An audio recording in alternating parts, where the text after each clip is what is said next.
Bonjour, Fabien Boniface, Société Euromagri.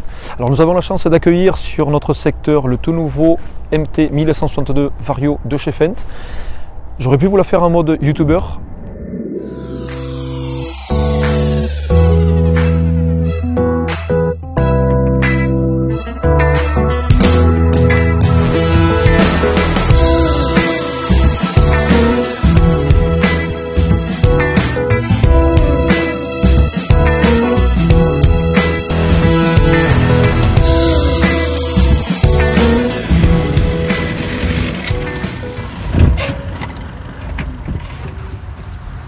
Salut les petits yogis, c'est Fabien d'Euromagri.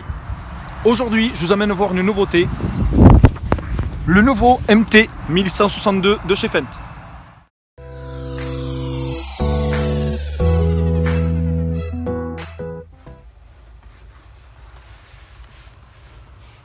C'est de la haute couture.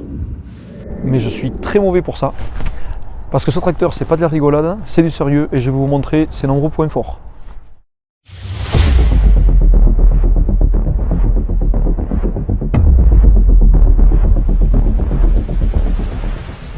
Côté moteur, on retrouve celui-ci donc posé sur Cylindre Block, donc sur le châssis. Moteur MAN 15 litres 2 sur les trois premiers modèles de la gamme, 16 litres 2 sur le 1167. L'accès au filtre à air a également été facilité.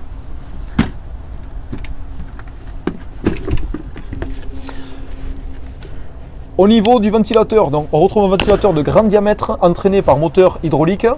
On voit ici un espace suffisamment large de façon à évacuer la chaleur. Nouveauté également, on a une tôle également ici déflectrice qui permet d'évacuer la chaleur sur les côtés et non plus comme auparavant en renvoyant la chaleur vers la cabine. Le pot d'échappement avec le système de dépollution intégré paraît massif depuis l'extérieur mais ne gêne en rien la visibilité depuis le poste de conduite à l'intérieur.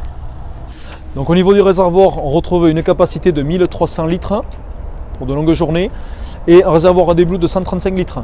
On conserve bien entendu autour de la cabine notre plateforme d'accès avec des barres lumineuses qui permettent en fait un éclairage de nuit autour de la plateforme. Au niveau également de la plateforme d'accès, on va retrouver en fait ici deux petits positionnements pour les pistolets à carburant et le pistolet à déblue. Au niveau du châssis, celui-ci est suspendu par un système de suspension à ressort de série et l'on peut également, on a l'option Smart Ride Plus, avoir une compensation hydraulique qui permet d'incliner le tracteur plus ou moins sur l'avant. Nouveauté également, une cabine suspendue. Alors sur la partie arrière, on va retrouver au niveau des ponts. Le pont arrière est fabriqué toujours à Jackson, par contre la transmission et les terminaisons sont fabriquées à l'usine Fendt en Allemagne.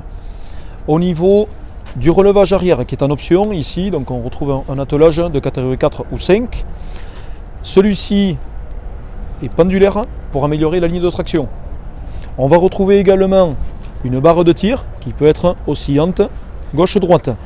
La prise de force qui est une transmission directe et qui permet de livrer quasiment toute la puissance moteur. Et au niveau du système hydraulique, on va retrouver le même type de circuit sur les 900, les 1000 et le 900 MT, pur produit Fendt.